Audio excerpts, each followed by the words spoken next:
السلام علیکم۔ آج ہم آپ کو صلاۃ التسبیح پڑھنے کا طریقہ بیان کریں گے۔ نفل نماز صلاۃ التسبیح میں پڑھی جانے والی دعا سبحان اللہ والحمد للہ ولا الہ الا اللہ واللہ اکبر۔ 2 رکعت یا 4 رکعت نفل نماز صلاۃ التسبیح کی نیت کریں اور پہلی رکعت میں تکبیر تحریمہ اور ثنا کے بعد 15 مرتبہ پڑھیں۔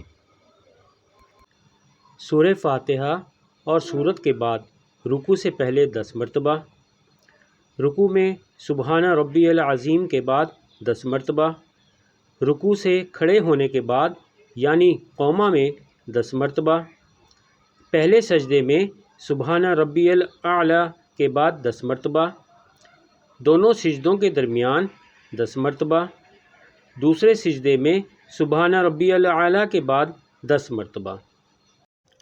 اسی طرح 4 رکعت مکمل پڑھیں۔ خیال رہے کہ کھڑے ہونے کی حالت میں سورہ فاتحہ سے پہلے 15 مرتبہ اوپر والی تسبیح پڑھے، باقی سب جگہ 10 بار یہ تسبیح پڑھے۔ ہر رکعت میں 75 مرتبہ تسبیح پڑھی جائے گی اور 4 رکعتوں میں تسبیح کی گنتی 300 مرتبہ ہوگی۔ اپنے خیال سے گنتا رہے یا انگلیوں کے اشاروں سے تسبیح کا شمار کرتا رہے۔ سبحان اللہ۔ دعاؤں کی درخواست: اگر آپ نے ہمارے چینل ورلڈ وائڈ انٹرسٹ کو ابھی تک سبسکرائب نہیں کیا تو برائے مہربانی سبسکرائب ضرور کریں۔ ویڈیو دیکھنے کے بعد لائک اور شیئر ضرور کریں۔ جزاک اللہ۔